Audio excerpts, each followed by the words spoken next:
வணக்கம், welcome back to chef Deena's kitchen. எல்லோரும் எப்படி இருக்கீங்க? இன்றைக்கி நம்ம சேனலில் பார்க்க போகிற ப்ரிப்பரேஷனாக பன்னீர் புர்ஜி.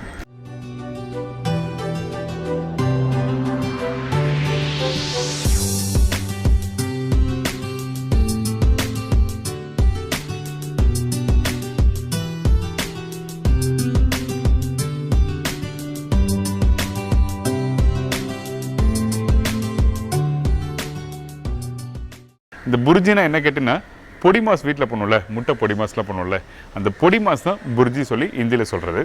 ஸோ இந்த பன்னீர் புர்ஜி எப்படி பண்ணுறது இன்றைக்கி நம்ம சேனலில் பார்க்க போகிறோம். இந்த பன்னீர் புர்ஜி பண்ணுறதுக்கு முன்னாடி ஒரு முக்கியமான விஷயம் சொல்கிறேன். குக்கிங் வந்து எப்படி குக் பண்ண சொல்லியிருப்பேன் தெளிவாக. அதாவது வெங்காயம் இருக்கட்டும், குடமிளகாய் இருக்கட்டும், வெஜிடபிள்ஸாக இருக்கட்டும், அதுக்கப்புறம் அந்த பன்னீரை போட்டு எப்படி மிக்ஸ் பண்ணி ப்ராப்பராக பண்ணுறதுன்னு சொல்லி தெளிவாக சொல்லியிருப்பேன். ஓவர் குக் பண்ணால் கண்டிப்பாக என்ன ஆகுனா அந்த பன்னீர் எல்லாமே ஸ்மாஷ் ஆகிடும், உங்களுக்கு சாப்பிட்றதுக்கு நல்லா இருக்காது. இந்த ப்ரிப்பரேஷன் நீங்கள் சப்பாத்தி, பரோட்டா, ஸ்டஃப்டு பரோட்டா, பட்டர் நான், கார்லிக் நான், இந்த மாதிரி ப்ரிப்பரேஷன் சாப்பிட்றதுக்கு ரொம்ப நல்லாயிருக்கும். நார்மலாக வந்து வீட்டில் இந்த மாதிரி பிரெட்ஸோடு சாப்பிட்றதுக்கு வந்து கிரேவிஸ் நிறைய சாப்பிட்ருப்போம். அதுக்கு பதிலாக ஒரு சின்ன சேஞ்சஸ் இது மாதிரி ட்ரை பண்ணி பாருங்களேன், ரொம்ப நல்லாயிருக்கும். ஓவர் குக் பண்ணக்கூடாது, கரெக்டாக ப்ராப்பராக ஜஸ்ட் லைட்டாக போட்டு டாஸ் பண்ணிவிட்டு அதுக்கப்புறம் ப்ரிப்பரேஷன் கம்ப்ளீட் பண்ணால் ரொம்ப நல்லாயிருக்கும். ஸோ இந்த ப்ரிப்பரேஷன் பார்ப்போம். அதுக்கு முன்னாடி தேவையான பொருட்கள் பார்த்தலாமா?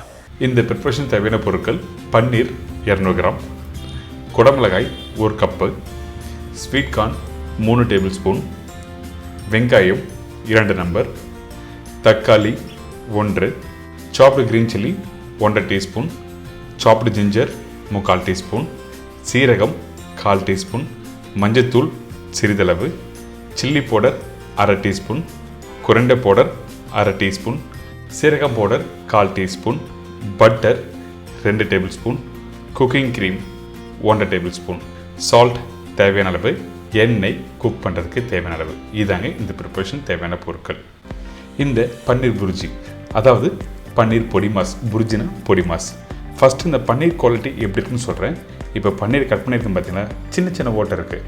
ஆனால் பன்னீர் குவாலிட்டி சரி இல்லைன்னா நீங்கள் பன்னீர் இது மாதிரி கட் பண்ண உடனே நிறைய பெரிய பெரிய ஓட்டையாக இருக்கும். அப்படி இருந்ததுன்னா பன்னீர் குவாலிட்டி சரியில்லைன்னு அர்த்தம். அப்படியும் உங்களுக்கு கண்டுபிடிக்க முடியலன்னா நீங்கள் டேஸ்ட் பண்ணி பார்த்தா தெரிஞ்சிடும். இப்போது இந்த பன்னீரை வந்து நல்லா கிரேட் பண்ணுங்கள். கிரேட் பண்ணும்போது வந்து மேலும் கீழே கிரேட் பண்ணக்கூடாது, மேல் பகுதியிலும் கீழே வரணும், திருப்பியும் மேல் பகுதியிலும் கீழே வரணும். அப்போ தான் கொஞ்சம் பன்னீர் பெருசாக இருக்கும். அப்போ தான் இந்த பொடி மாஸ் நீங்கள் பேனில் டாஸ் பண்ணுறதுக்கு ஈஸியாக இருக்கும். இப்போ பன்னீர் கிரேட் பண்ணியாச்சு.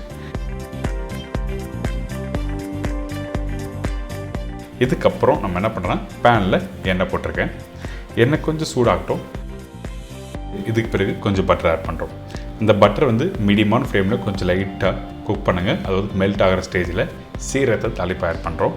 அதுக்கு பிறகு இஞ்சி நல்லா பொடிசாக கட் பண்ணி போடுங்க. அதே டைமில் பச்சை மிளகாய் காரத்துக்கு ஏற்ற மாதிரி யூஸ் பண்ணுறோம். இதில் அதிகமான பவுடர் மசாலா நம்ம யூஸ் பண்ணல, காரத்துக்கு ஏற்ற மாதிரி நீங்கள் பச்சை மிளகாய் யூஸ் பண்ண சொல்கிறேன். இப்போ இந்த வெங்காயத்தை பொடிசாக கட் பண்ணி வச்சுருக்கேன், வெங்காயம் ஆட் பண்ணியிருக்கோம். இந்த வெங்காயம் குக் பண்ணுற பக்குவம் என்ன கேட்டால் ஒரு 40-50% குக் பண்ணி எடுத்துருங்க. ஓவர் குக் பண்ணக்கூடாது. அப்படி குக் பண்ணால் இந்த ப்ரிப்பரேஷன் நீங்கள் வெங்காயத்தோடு சாப்பிடும்போது நல்லா இருக்காது. இது கிரேவி டெக்ஸ்சர் வர மாதிரி குக் பண்ணக்கூடாது. இதுக்கப்புறம் தக்காளியும் ஜஸ்ட் லைட்டாக அப்படி போட்டு பரட்டிட்டு அதுக்கப்புறம் மசாலாவில் ஆட் பண்ணுறோம். அதிக நேரம் குக் பண்ணினா வெங்காயம் தக்காளி தொக்கு மாதிரி ஆகிடும். அதுக்கப்புறம் இந்த புர்ஜி வந்து பொடி மாஸ் மாதிரி வராது. புர்ஜினா பொடி மாஸ். இதுக்கு பிறகு மஞ்சத்தூள் போட்டிருக்கேன், மிளகாய் பவுடர், அதுக்கப்புறம் தனியா பவுடர். பேசிக்கான இந்த பவுடர் மசாலா யூஸ் பண்ணுறேன். குழம்புத்தூள் யூஸ் பண்ண வேண்டாம். பொடி மாஸுக்கு குழம்புத்தூள் போட்டால் நல்லா இருக்காது. அதனால தான் குழம்புத்தூள் வேண்டாம் சொல்கிறேன். இதுக்கு பிறகு உப்பு போட்டு கொஞ்சம் லைட்டாக பரட்டுங்க. ரொம்ப நேரம் குக் பண்ண வேண்டாம்.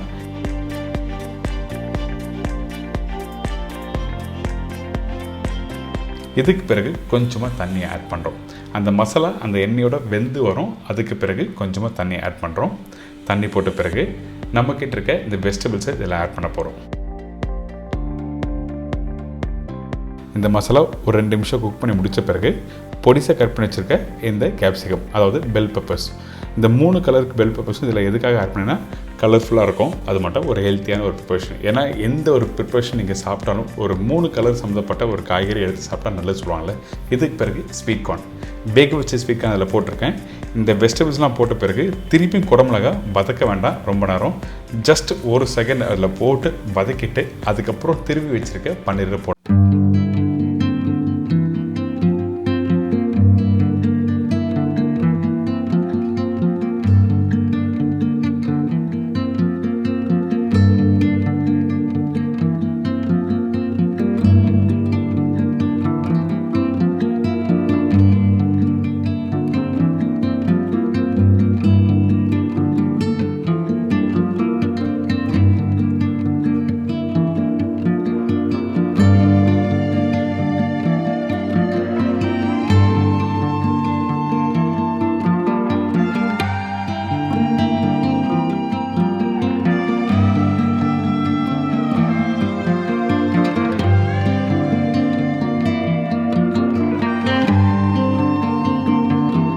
இந்த பன்னீர் புர்ஜி நீங்கள் சப்பாத்தியோடு சாப்பிட்லாம், ரொட்டி, குல்ச்சா, பட்டர் நான் அதோட சாப்பிட்டீங்கன்னா ரொம்ப நல்லாயிருக்கும்.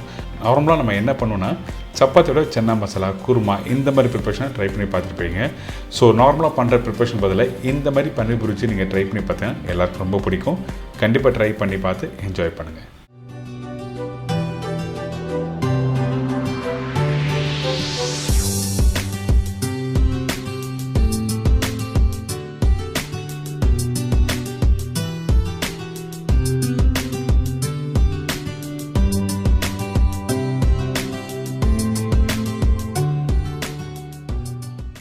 இந்த பன்னீர் புர்ஜி இப்போ எல்லோரும் பார்த்துருப்பீங்க. எப்படி பண்ணுறது எல்லா கேஸும் செஞ்சுருக்கோம்.